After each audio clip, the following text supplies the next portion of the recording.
नमस्कार मित्रांनो, आपण पाहतोय या मालिकेचा आजचा म्हणजेच 3 जुलैचा रिव्ह्यू. चला तर मग बघूयात आजच्या या एपिसोडमध्ये नेमकं काय काय घडून गेलं आहे ते.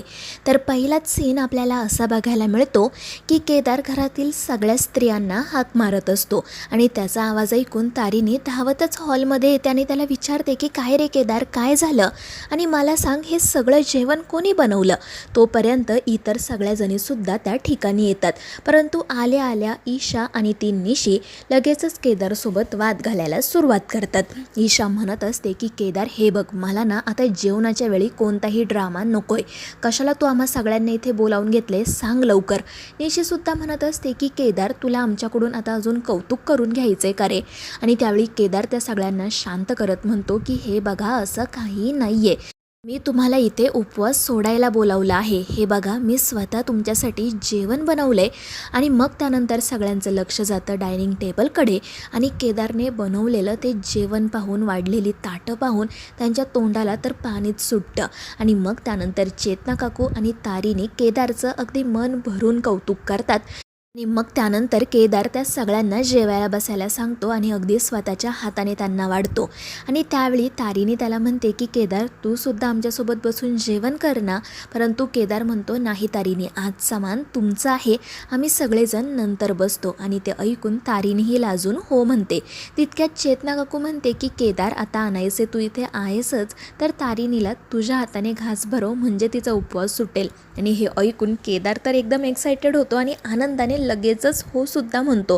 पण तारीने थोडीशी घाबरते. सगळ्यांसमोर तिला थोडंसं ऑकवर्ड वाटत असतं, पण चेतना काकूने सांगितल्यामुळे तिला हो म्हणावंच लागतं. आणि मग केदार स्वतःच्या हाताने तिला घास भरवतो. त्यानंतर मग रात्री आपल्याला असं बघायला मिळतं की तारीने अस्वस्थपणे इकडे तिकडे फेऱ्या मारत असते आणि तिचं ते रूप पाहून केदार घाबरलेला असतो.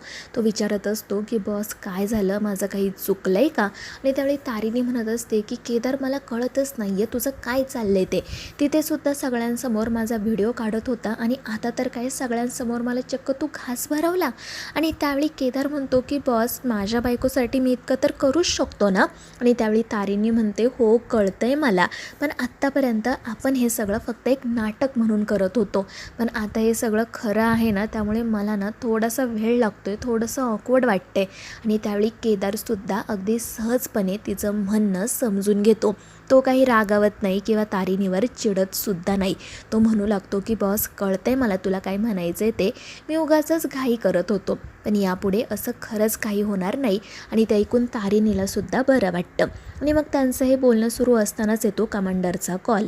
तारीनी कॉल रिसीव करते आणि विचारते की बोला कमांडर, काय अपडेट आहे. आणि त्यावेळी कमांडर तिला आणि केदारला सांगतात की युवराजने ज्या मुलाला ऑफिसमध्ये आणलं होतं त्या मुलाला आम्ही पकडले आणि त्याने कबुली जबाबसुद्धा दिलाय. थोड्याशा पैशांसाठी युवराज जे सांगेल ते करायला तो तयार झाला आणि त्याने खोटं स्टेटमेंट दिलं. आणि हे ऐकून तारीनी आणि केदार एकमेकांकडे पाहतात. मग तारीनी विचारते की त्या मुलाचा काही क्रिमिनल रेकॉर्ड आहे का. तर कमांडर म्हणतात, नाही बॉस, तसं काही नाही आहे, तो एक साधा मुलगा आहे.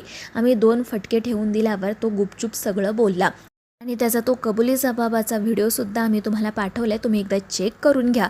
त्यावर तारीनी हो म्हणते, टीमचं कौतुक करते आणि फोन ठेवून देते.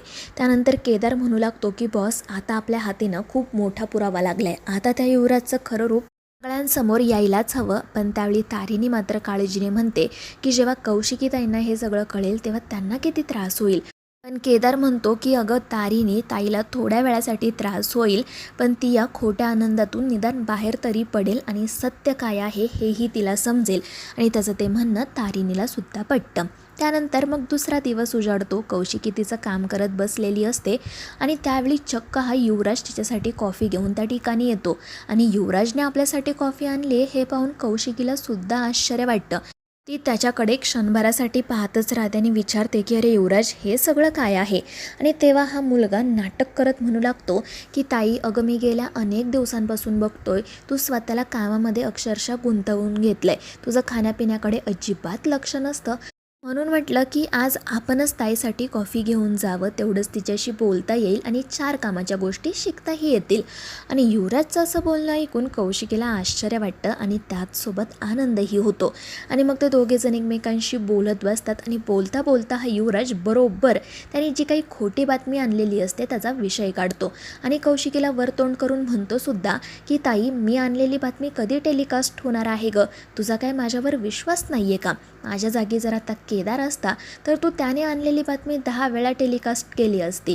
आणि हे ऐकून कौशिकी डोक्यालाच हात लावते आणि म्हणते की अरे युवराज, असं काही नाही आहे. तू जी काही बातमी आणली आहे ती खूपच कॉन्फिडेन्शियल आहे, सेन्सिटिव्ह आहे आणि म्हणूनच तिला रिचेक करायला थोडासा वेळ लागतोय. एकदा का बातमी कन्फर्म झाली की मग ती ऑन एअर येईलच. परंतु युवराज ऐकायला तयार नसतो. तो उगाचच कौशिकीला इमोशनली ब्लॅकमेल करायचा प्रयत्न करतो, पण कौशिकी काही त्याच्या ट्रॅपमध्ये, त्याच्या जाळ्यामध्ये अडकत नाही.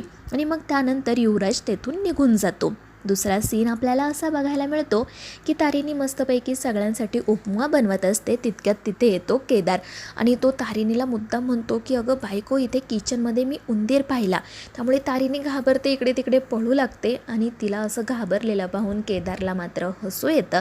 आणि मग तारिणीच्याही लक्षात येतं की केदारने फक्त मस्ती केली आहे, इकडे उंदीर वगैरे काही नाही आहे. आणि मग केदार तारिणीचा हात हातात घेतो आणि तिला उपमा शिकवायला सुरुवात करतो. तारिणी म्हणतही असते की केदार कोणी पाहिलं तर काय वाटेल त्यांना, पण केदार काही ऐकत नाही. आणि तितक्यात तिथे कौशिकी येतेच, त्यामुळे केदार गुपचूप बाहेर जाऊन थांबतो. कौशिकी त्याला सांगत असते की केदार, आज आपल्याला लवकर ऑफिसमध्ये जायला हवं. युवराजने जी काही बातमी आणली ना ती आता आपल्याला टेलिकास्ट करावीच लागेल, कारण पोलिसांकडून तर काही स्टेटमेंट येत नाही आहे. आणि त्यावर केदार नाईलाजाने हो म्हणतो. आणि मग त्यानंतर युवराजही तिथे येतो. कौशिकी आपण आणलेली बातमी टेलिकास्ट करणार म्हटल्यावर तो तर खूपच खुश होतो, कारण त्याला असं वाटत असतं की एकदा का ही बातमी समोर आली की मग आपली या सगळ्यातून सुटका होईल, आपल्यावर कोणालाही संशय येणार नाही. पण तितक्यात कौशिकी त्याला असं सांगते की युवराज, तू ज्या मुलाला त्या दिवशी घेऊन आला होतास ना त्या मुलाला आज तू परत घेऊन ये. मला त्याला आणखीन काही प्रश्न विचारायचे आहेत, त्याच्या मदतीची आपल्याला गरज पडेल. आणि ते ऐकून युवराज घाबरतो, त्याला चांगलाच घाम फुटतो. तो म्हणतो सुद्धा की ताई, आता काय गरज आहे त्याची? पण कौशिकी म्हणते की युवराज, गरज आहे, तू प्लीज त्याला फोन करून बोलावून घे. आणि त्यावर युवराज नाईलाजाने हो म्हणतो. मग कौशिकी घरातून बाहेर पडते तर इकडे केदार पुन्हा किचनमध्ये येतो आणि तारिणीला म्हणू लागतो की बॉस, आता खरंच खूप झालं. ताईच्या डोळ्यांवरची ही बंधुप्रेमाची पट्टी आता आपल्याला काढावीच लागेल. आणि त्यावर तारिणी ही हो म्हणत केदारला परमिशन देते. आणि मग ते दोघेजण असं ठरवतात की त्या युवराजचा आणि त्या मुलाचा जो काही व्हिडिओ आहे तो आपण शेखर सरांच्या माध्यमातून कौशिकीपर्यंत पोहोचवायचा, म्हणजे आपल्यावर कोणाला डाऊट येणार नाही. त्यानंतर दुसरीकडे हा जो युवराज असतो तो त्या मुलाला कॉल करत असतो, पण तो मुलगा कधीच शहरातून निघून गेलेला असतो, त्याचा फोनही बंद असतो. तितक्यात तिथे येते पद्मिनी. कौशिकी चक्क आपल्या मुलाची बातमी टेलिकास्ट करणार आहे हे कळल्यावर ती तर खूपच खुश असते. पण युवराज वैतागून म्हणत असतो की त्या कौशिकीचा ना माझ्यावर विश्वासच नाही आहे. तिला आता पुन्हा त्या मुलाला भेटायचं आहे, त्याची चौकशी करायची. हिला सतत काय चौकशी करायची असते ना तेच मला कळत नाही. आणि त्यावेळी पद्मिनी म्हणते की अरे ते प्रोटोकॉल्स असतात, प्रोसिजर असते, इतकं काय झालं चिडायला? आता तू जा, त्या मुलाला बोलावून आण. आणि त्यावर युवराज नाईलाजाने हो म्हणतो. आणि मग पद्मिनी तिच्या कामासाठी जाते तर युवराज डोक्याला हात लावून बसतो. त्यानंतर मग आपल्याला पुढचा सीन असा बघायला मिळतो की तारिणी गुलाबला भेटायला आलेली असते आणि त्यावेळी तो जो गुलाब असतो तो खूपच वैतागलेला असतो. टीम तारीने त्याला जे काही टॉर्चर करत असते त्यामुळे तो वैतागून म्हणत असतो की एकदाचं तुम्हाला मारून का टाकत नाही आहे. आणि तेव्हा तारीने हसतच म्हणते की मला चांगलंच माहिती आहे की तू आपण मारणार आहोत याची पुरेपूर मनाशी तयारी केली आहे आणि म्हणूनच मी तुला काही मारणार नाही, मी तुला असंच टॉर्चर करत राहणार, रोज हळूहळू तुला मारणार. आणि ते ऐकून गुलाब तर खूपच चिडतो. दुसरीकडे आपल्याला असं बघायला मिळतं की कौशिकी आणि केदार त्यांचं काम करत असतात आणि त्याचवेळी कौशिकीच्या मोबाईलवर शेखरचा म्हणजेच तिच्या नवऱ्याचा मेल येतो. पण शेखरने मेल केलाय हे पाहून कौशिकी दुर्लक्ष करते, पण केदार म्हणतो की ताई काहीतरी महत्त्वाचं असल्याशिवाय ते का मेल करतील. आणि मग कौशिकीसुद्धा तो मेल ओपन करते तर त्याच मुलाचा व्हिडिओ असतो जो आपल्या टीम तारिणीने रेकॉर्ड केलेला असतो. आणि मग कौशिकी तो व्हिडिओ पाहायला सुरुवात करते आणि त्यात त्या मुलाने स्पष्टपणे असं सांगितलेलं असतं की मी काही त्या दिवशीच्या रेव पार्टीमध्ये सामील नव्हतो. मी एक साधा गरीब मुलगा आहे.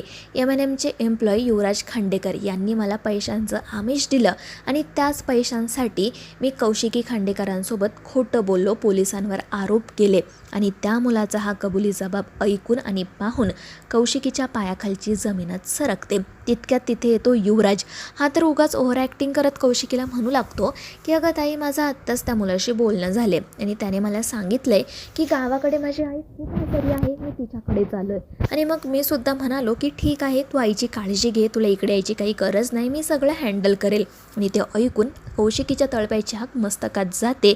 तर हा युवराज विचारत असतो की काय गं, काय झालं. आणि मग कौशिकी त्यालाच तो व्हिडिओ दाखवते.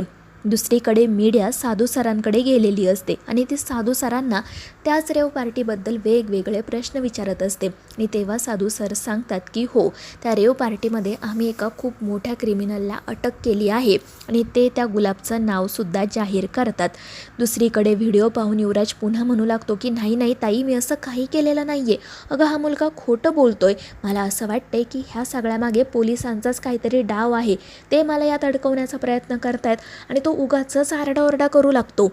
पण तितक्यात ऑफिसमधीलच एक एम्प्लॉई त्या ठिकाणी येते आणि ती कौशिकीला सांगते की मॅम, आत्ताच सिनियर इन्स्पेक्टर साधू सरांनी स्टेटमेंट दिलं आहे. त्यांनी ज्या गुन्हेगाराला अटक केली आहे त्याचं नाव आहे गुलाब आणि या गुलाबच्या मागावर आत्तापर्यंत संपूर्ण डिपार्टमेंट होतं. खरंच हे आपल्या पोलीस डिपार्टमेंटचं ना खूप मोठं यश आहे. आणि तिचं ते बोलणं ऐकून युवराजची तर बोलतीच बंद होते, कारण आता त्याला एक्सप्लेन करण्यासारखं काहीही राहिलेलं नसतं. आणि कौशिकी तर खूप जास्त चिडलेली असते. तर दुसरीकडे साधू सर मीडियाला हे सुद्धा सांगतात की तो गुलाब आमच्या कस्टडीत फक्त पुढचे 24 तास आहे, त्यानंतर त्याला CBIकडे सुपूर्द करण्यात येईल. त्याचवेळी दुसरीकडे तारीने गुलाबला सांगत असते की मला काय ऐकायचं आहे माहिती आहे ना तुला, मग बोल. एकदा का तू बोललास की तुझी ना या सगळ्यातून सुटका होईल. आणि त्याचवेळी दुसरीकडे कौशिकीसुद्धा त्या युवराजला जाब विचारत असते, पण युवराजच्या तोंडून काही शब्द फुटत नसतो. तितक्यात फातिमा आपल्या तारिणीला कॉल करते आणि साधू सरांनी दिलेल्या स्टेटमेंटविषयी सांगते. तर मित्रांनो, आता या मालिकेच्या पुढील भागांमध्ये नेमकं काय काय घडणार आहे हे जाणून घेण्यासाठी आपल्या चॅनेलला नक्की सबस्क्राईब करा.